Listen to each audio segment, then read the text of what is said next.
चलें स्टूडेंट्स, अब आगे बढ़ते हैं, देखते हैं केमिस्ट्री आपके पास क्या है और हम लोग इसको क्यों डील करते हैं। अच्छा, सबसे पहले आपके पास जो है इसकी डेफिनेशन आ जाती है। अगर हम डेफिनेशन को गौर करें, क्या लिखा है आपके पास कि branch of science that deals with composition, structure, properties and reaction of matter with each other. यानी केमिस्ट्री आपके पास वो ब्रांच है कि जिसमें हम लोग कॉम्पोजिशन को डील करते हैं। अब कॉम्पोजिशन से क्या मुराद है? कॉम्पोजिशन से मुराद है कि बनना।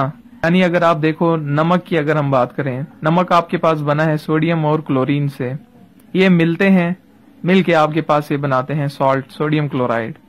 ठीक है। अब उसका एक मखसूस स्ट्रक्चर भी है, यानी वो क्यूबिकल फॉर्म में होता है उसका स्ट्रक्चर, और उसकी प्रॉपर्टीज भी होती हैं, और इसके मुख्तलिफ रिएक्शंस भी होते हैं। रिएक्शंस में अगर हम देखें, जैसे नमक है, नमक को पानी के अंदर अगर हम डालें तो क्या होता है? जाहिर बात है हल हो जाएगा, डिसॉल्व हो जाएगा। ठीक है, तो ये उसके रिएक्शंस में आ जाता है। बाद नेक्स्ट आपके पास जो है, यहां पे मैंने एक एग्जांपल लिखी हुई है कि reaction of soap with water for cleansing action. यानी अगर आप क्लिनजिंग एक्शन करना चाहते हैं, यानी हाथों को साफ रखना चाहते हैं, तो उसके लिए हम क्या करते हैं? सोप और वाटर का जो है आपस में उनको रिएक्ट कराते हैं, उनका मिक्सचर बनाते हैं, तो उससे क्या होता है? आपके पास वो क्लिनजिंग एक्शन देता है। ठीक है। अब वाटर का अपना एक स्ट्रक्चर है, उसकी अपनी कॉम्पोजिशन है, और सोप की एक अपनी कॉम्पोजिशन है। ठीक है। बाद अगर हम देखें, मेन जो टॉपिक है हमारा वो है ब्रांचेस ऑफ केमिस्ट्री। अब ब्रांचेस की अगर हम बात करें, इसकी ब्रांचेस जो है आपके पास 8 ब्रांचेस हैं। ठीक है। पहली ब्रांच है आपके पास फिजिकल केमिस्ट्री। क्या कह रहा है आपके पास? Branch of chemistry that deals with composition, properties and reaction of states of matter. यानी अगर हम मैटर की स्टेट्स के बारे में डील करें, आपको पता है कि मैटर की 3 स्टेट्स होती हैं। कौन कौन सी? सॉलिड, लिक्विड और गैस। अब अगर हम इन स्टेट्स की बात करें, इसमें अगर हम रिएक्शंस कराएं, वो आपके पास फिजिकल केमिस्ट्री के अंदर आएंगे। जैसे आपके पास जो है लिक्विड वाटर है, ठीक है, मैंने एग्जांपल भी लिखी हुई है कि लिक्विड वाटर है, उसको आप कन्वर्ट करो स्टीम वाटर के अंदर, यानी उनको बुखारात में चेंज करो। पानी है आपके पास एक गिलास में, ठीक है, उसको आप क्या करो? बॉयलर पे रखो और उसको हीट करना स्टार्ट कर दो, तो वो स्टीम में कब कन्वर्ट होगा? यानी वेपर्स में एट 100 डिग्री सेल्सियस। ठीक है। तो ये जो है, इसकी जो स्टडी होगी ये फिजिकल केमिस्ट्री के अंदर आएगी। और इसी तरह वाटर की अपनी खसूसियात है, यानी उनकी अपनी डेंसिटी है, कलर है, ठीक है, उसका अपना टेस्ट है। ये सारा आपके पास जो है फिजिकल केमिस्ट्री जो है इसको डील कर रहा होता है। ठीक है। इसके बाद नेक्स्ट आपके पास आ जाता है भाई इनऑर्गेनिक केमिस्ट्री। अब इनऑर्गेनिक केमिस्ट्री क्या है? ये वो ब्रांच है केमिस्ट्री की कि जिसमें हम लोग कार्बन और हाइड्रोजन के अलावा तमाम एलिमेंट्स को डील करते हैं और उसके डेरिवेटिव्स को। ठीक है। यानी deals with all elements except derivatives of carbon and hydrogen. यानी कार्बन और हाइड्रोजन के अलावा जितने भी तमाम एलिमेंट्स हैं, उनके जो कंपाउंड्स होंगे या डेरिवेटिव्स होंगे, उसके साथ ये क्या करता है? लिंक करता है। ये आपके पास जो है इनऑर्गेनिक केमिस्ट्री है। ठीक है। अब अगर आप देखो, आपके पास जो है स्टील, जो है स्टील आपके पास जो है ये इनऑर्गेनिक कंपाउंड है। इसके अलावा आपके पास जो एसिड्स हैं, ये भी आपके पास क्या है?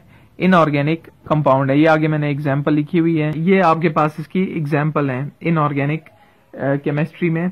यानी प्रोडक्शन ऑफ सीमेंट, सीमेंट की प्रोडक्शन, स्टील की प्रोडक्शन और एसिड, ये तमाम जो है आपके पास इनऑर्गेनिक कंपाउंड में आ जाते हैं। इन तमाम में जो है कार्बन और हाइड्रोजन जो है इन्वॉल्व नहीं होते। आपके पास एक वर्ड लिखा होता है हाइड्रोकार्बन, कार्बन और हाइड्रोजन के कंपाउंड्स। तो इन तीनों में कार्बन और हाइड्रोजन के कंपाउंड्स यानी हाइड्रोकार्बन्स इन्वॉल्व नहीं होते। इस बिना पे हम इनको इनऑर्गेनिक केमिस्ट्री में डील करते हैं। इसके बाद नेक्स्ट आपके पास आ जाता है ऑर्गेनिक केमिस्ट्री। अब ऑर्गेनिक केमिस्ट्री क्या है आपके पास? इनऑर्गेनिक का उलट है। यानी इनऑर्गेनिक में हम लोग कार्बन और हाइड्रोजन के अलावा डील करते थे, ऑर्गेनिक के अंदर हम लोग जो है कार्बन और हाइड्रोजन को ही डील करेंगे, उनके डेरिवेटिव्स को। ठीक है। ऑर्गेनिक का असल में मतलब ही यही होता है कि प्योर फॉर्म। ठीक है। आपके पास जो प्योर खालिस चीजें, जैसे दूध हो गया, बटर हो गया, यानी डेयरी की जितनी भी चीजें होती हैं, उनके अंदर कार्बन और हाइड्रोजन होते हैं, हाइड्रोकार्बन्स होते हैं। तो इस बिना पे आपके पास जो ये ब्रांच है ऑर्गेनिक केमिस्ट्री। अब इसमें क्या है आपके पास? इसमें आपके पास जो है production of medicine, petroleum production and it's refinery. यानी अगर आपके पास जो मेडिसिन वगैरह हैं, जितनी भी दवाइयां हैं, पेट्रोल है, गैसेस हैं, ठीक है, इनकी जो प्रोडक्शन है, ये सारे जो है आपके पास ऑर्गेनिक केमिस्ट्री में आ जाते हैं। ठीक है, उसके बाद नेक्स्ट आपके पास है बायोकेमिस्ट्री। अब बायोकेमिस्ट्री क्या है आपके पास? बायो का वर्ड आपको पता होगा, बायो से मुराद है लिविंग, केमिस्ट्री केमिस्ट्री, यानी ऐसी ब्रांच केमिस्ट्री की कि जिसमें हम लोग लिविंग ऑर्गेनिजम्स के बारे में डील करें, यानी लिविंग थिंग्स से हम लोग डील करें, उसको हम लोग कहते हैं बायोकेमिस्ट्री।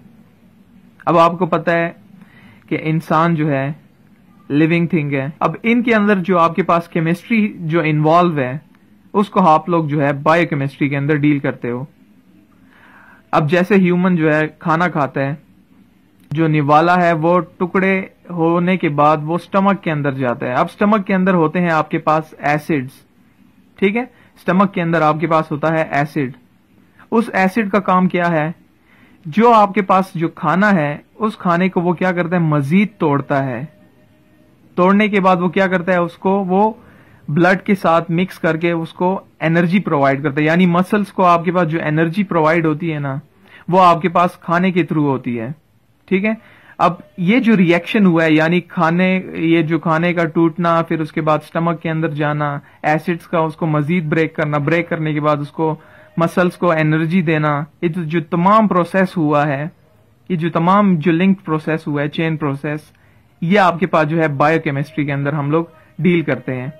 ठीक है, ये आपके पास मैंने ये एग्जांपल लिखी हुई है।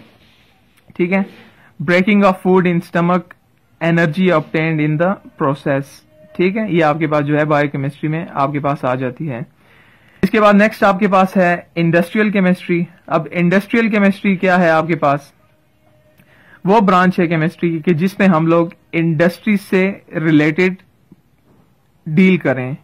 यानी वो ब्रांच आपके पास केमिस्ट्री की कि जिसमें हम लोग प्रोडक्ट बनाए इंडस्ट्रियल लेवल पे या कमर्शियल लेवल पे, और इसमें जो केमिस्ट्री इन्वॉल्व हो, उसको हम लोग कहते हैं इंडस्ट्रियल केमिस्ट्री।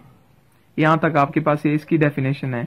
अब इसमें जो एग्जाम्पल है आपके पास, आपको पता है कि इंडस्ट्री लेवल पे हम लोग मुख्तलिफ प्रोडक्ट्स बनाते हैं, क्योंकि ह्यूमन के लिए, ह्यूमन नेचर यही है कि वो नई नई फैसिलिटीज जो है अपने लिए दरियाफ्त कर रहा होता है। अब अगर आप देखो, जो इंडस्ट्रियल लेवल पे हम लोग बनाते हैं सोप क्यों बनाते हैं? क्लीनिंग एक्शन के लिए, क्लीनिंग पर्पस के लिए। प्लास्टिक बनाते हैं, प्लास्टिक क्यों बनाते हैं? अगर आपके पास जो दूसरे बैग्स हैं, बैग्स अवेलेबल नहीं है कॉटन वाले, तो प्लास्टिक बैग्स आपको क्या करेंगे? वो आपको हेल्प करेंगे चीजें कैरी करने के लिए। और दूसरा ये है कि उनकी जो वेट होता है, वेट कम होता है, और दूसरा ये उनकी स्ट्रेंथ ज्यादा होती है। तो इस बिना पे हम लोग प्लास्टिक्स बनाते हैं इंडस्ट्रियल लेवल पे। ठीक है, तो ये आपके पास जो है इंडस्ट्रियल केमिस्ट्री के अंदर ये आपके पास आ जाता है। नेक्स्ट ब्रांच जो है वो है आपके पास एनवायरमेंटल केमिस्ट्री। अब एनवायरमेंटल केमिस्ट्री क्या है? वो ब्रांच है कि जिसमें हम लोग एनवायरमेंट से रिलेटेड चीजों को डील कर रहे होते हैं। अब एनवायरमेंट क्या है आपके पास? सराउंडिंग, माहौल। ठीक है, एनवायरमेंट आपके पास क्या है? माहौल। अब एनवायरमेंट के अंदर आपको पता है कि मुख्तलिफ गैसेस हैं। ठीक है, ऑक्सीजन आपके पास मिकदार में मौजूद है, नाइट्रोजन भी आपके पास है, कार्बन डाइऑक्साइड गैस भी है, वो गैस के जो हम लोग ह्यूमन एक्टिविटीज की वजह से जो रिलीज करते हैं। अब ह्यूमन एक्टिविटी क्या है? अब अगर आप देखो, आपके पास दुनिया में वास्ट अमाउंट पे जो फ्यूल है वो क्या हो रहा है? बर्न हो रहा है। इससे क्या हो रहा है? आपके पास मुख्तलिफ जो है खतरनाक गैसेस इवॉल्व हो रही हैं, जिसमें कार्बन डाइऑक्साइड भी है, मीथेन गैस भी है, और भी इसी तरह डिफरेंट गैसेस हैं, क्लोरोफ्लोरोकार्बन वगैरह। ये क्या करते हैं? इन्वायरमेंट को, यानी आपके माहौल को चेंज कर रहे होते हैं। इससे क्या आपका इन्वायरमेंट मुतासिर होता है। ठीक है, यानी आपके इन्वायरमेंट को क्या होता है? नुकसान होता है। अब इसकी जो स्टडी है हम लोग इन्वायरमेंटल केमिस्ट्री के अंदर करते हैं। ठीक है, जो डेफिनेशन लिखी है आपके पास, इसका यही मतलब है कि ह्यूमन एक्टिविटी की वजह से इन्वायरमेंट पे जो नुकसान हो और इन्वायरमेंट के अंदर जो चेंजेस आए, यानी वेदर चेंजेस हो, माहौल एकदम से गर्म हो जाए, ठीक है, आपको पता है कि साल साल जो टेम्परेचर है वो क्या हो रहा है, इंक्रीज हो रहा है, ग्लोबल वार्मिंग जो है बढ़ रही है। तो ये किस वजह से हो रहा है, ह्यूमन एक्टिविटी की वजह से हो रहा है। ठीक है जी। नेक्स्ट आपके पास जो ब्रांच है वो है न्यूक्लियर केमिस्ट्री। अब न्यूक्लियर केमिस्ट्री क्या है, आपके पास वो ब्रांच है कि जिसमें हम लोग न्यूक्लियर रिएक्शंस को डील कर रहे होते हैं। अब न्यूक्लियर रिएक्शंस क्या होते हैं, फिजन और फ्यूजन। ठीक है, आपने अगर एटम बम देखा हो, ठीक है, एटम बम के अंदर आपके पास जो रिएक्शन होता है उसे हम लोग कहते हैं फिजन रिएक्शन। ठीक है, इसी तरह आपके पास जो सूरज है, सूरज के अंदर भी जो रिएक्शन होता है उसको हम लोग कहते हैं फ्यूजन रिएक्शन। ठीक है, एक होता है फिजन, फिजन का मतलब होता है ब्रेकेज, जो कि एटम बम के अंदर होता है, और एक होता है आपके पास फ्यूजन, फ्यूजन का मतलब होता है कि मिलना। ठीक है, ये दोनों जो प्रोसेसेस हैं इनको हम लोग कहते हैं न्यूक्लियर प्रोसेसेस या न्यूक्लियर रिएक्शंस। ठीक है, इसकी स्टडी हम लोग न्यूक्लियर केमिस्ट्री के अंदर करते हैं। अब इसकी जो एप्लीकेशन है आपके पास वो आ जाती है प्रोडक्शन ऑफ एक्सरेज। आप लोगों ने अस्पताल में देखी होगी एक्सरे मशीनें। अगर कोई शख्स हो, उसकी अगर खुदा न खास्ता हड्डी फ्रैक्चर हो जाए, उस हड्डी को देखने के लिए क्या करते हैं डॉक्टर्स, एक्सरेज उसकी करते हैं। तो जो एक्सरे की जो प्रोडक्शन है वो आपके पास न्यूक्लियर केमिस्ट्री के अंदर है, इसकी एप्लीकेशन। और इसी तरह आपके पास इलेक्ट्रिसिटी की जनरेशन भी आपके पास जो है न्यूक्लियर केमिस्ट्री के अंदर आती है। आपके पास जो अमीर ममालिक हैं, जैसे आपके पास अमेरिका हो गया, यूके हो गया, कनाडा हो गया, जितने भी अमीर ममालिक हैं, वहां पे आपके पास क्या होता है, इलेक्ट्रिसिटी की जनरेशन जो है वो रेडियो एलिमेंट्स के थ्रू ही की जाती है, यानी न्यूक्लियर प्रोसेस जो है यानी फिजन रिएक्शन उसके थ्रू ही किया जाता है। ठीक है, न्यूक्लियर केमिस्ट्री के अंदर हम लोग न्यूक्लियर प्रोसेसेस और रेडियो एक्टिविटी को डील करते हैं। अच्छा, नेक्स्ट बच्चे आपके पास जो है वो है एनालिटिकल केमिस्ट्री। अब एनालिटिकल केमिस्ट्री क्या है आपके पास, ये वो ब्रांच है कि जिसमें हम लोग आइडेंटिफिकेशन करते हैं कंपोनेंट्स की विद इन अ सैंपल। यानी अगर आपके पास कोई भी एक सैंपल हो, उस सैंपल की हम क्या करें, उसके अंदर जो कंपोनेंट्स है उसकी हम आइडेंटिफिकेशन करें। ठीक है, उसकी शिनाख्त करें। जैसे आपके पास यहाँ पे मैंने लिखा हुआ है कि used in genetics, DNA analysis and identification. अब जेनेटिक्स क्या है आपके पास, ये आपके पास एक ऐसी ब्रांच है कि जिसमें हम लोग जो क्या करते हैं, शिनाख्त करते हैं डीएनए वगैरह की। अब सपोज करो किसी बंदे ने क्या कर दिया है, कोई जुर्म कर लिया है। अब जेनेटिक्स का काम क्या होता है, वो वहां से जो जेनेटिक्स का जो माहिर होगा, ठीक है, वो क्या करेगा, वहां से डीएनए को कलेक्ट करेगा। डीएनए कलेक्ट करने के बाद उसकी एनालिसिस करेगा। ठीक है, अगर जहां पे जुर्म हुआ है उसके साथ वहां पे डीएनए मैच हो जाए, यानी जितने भी लोग हैं उनका डीएनए सैंपल जो है कलेक्ट करके वहां पे जहां पे जुर्म हुआ है वहां पे अगर हम शिनाख्त कर लें और अगर डीएनए मैच हो जाए, ठीक है, तो उस बंदे को जो है पकड़ लिया जाता है। तो जेनेटिक्स में यही होता है। आप लोगों ने सीआईडी वगैरह देखी होगी, सीआईडी वगैरह में यही आपके पास जो जेनेटिक्स है यही अप्लाई हो रहा होता है।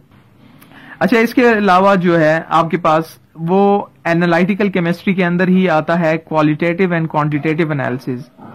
अब जो आपके पास क्वालिटेटिव एनालिसिस है, ये आपके पास जो है सैंपल के अंदर कंपोनेंट्स की शिनाख्त को हम लोग कहते हैं क्वालिटेटिव एनालिसिस। यानी अगर आपको नमकीन पानी दे दिया जाए, अब आपको बोले कि आप जो है इसकी एनालिसिस करो कि इसके अंदर कौन से सॉल्ट मौजूद हैं। सॉल्ट एक किस्म का नहीं होता, मुख्तलिफ किस्म के होते हैं। ठीक है, मुख्तलिफ किस्म के सॉल्ट्स इसके अंदर पानी के अंदर मौजूद है, आप उसकी शिनाख्त करो। तो वो जो शिनाख्त आप करोगे वो उसकी क्वालिटेटिव एनालिसिस कहलाएगी। और क्वांटिटेटिव एनालिसिस में क्या होगा आपके पास, क्वांटिटेटिव एनालिसिस में आपके पास जो है उसकी क्वांटिटी बताएगा कि कितनी तादाद के हिसाब से वो सॉल्ट उस नमकीन पानी के अंदर मौजूद है। जैसे अगर आपके पास पानी है, उसके अंदर आपने 10 ग्राम जो है नमक डाल दिया है, सो NaCl डाल दिया है। इसी तरह आपने 20 ग्राम जो है एक और सॉल्ट डाल दिया है, कैल्शियम क्लोराइड डाल दिया है। ठीक है, तो अब आप देखो उस नमकीन पानी के अंदर 2 सॉल्ट्स हैं, एक आपके पास सोडियम क्लोराइड NaCl और दूसरा आपके पास कैल्शियम क्लोराइड CaCl2। तो ये जो 2 सॉल्ट्स हैं ये आपके पास आपने आइडेंटिफाई कर लिया, ये इसकी क्वालिटेटिव एनालिसिस कहलाएगी। और कितनी क्वांटिटी के हिसाब से, यानी 10 ग्राम नमक NaCl है और 20 ग्राम जो है कैल्शियम क्लोराइड है, वो उसकी क्वांटिटेटिव एनालिसिस कहलाएगी। ठीक है। तो एनालिटिकल केमिस्ट्री में हम लोग क्या करते हैं, सेपरेशन करते हैं और उसकी आइडेंटिफिकेशन करते हैं through qualitative and quantitative analysis. ठीक है, आई होप आपको यहां तक समझ आ गई होगी।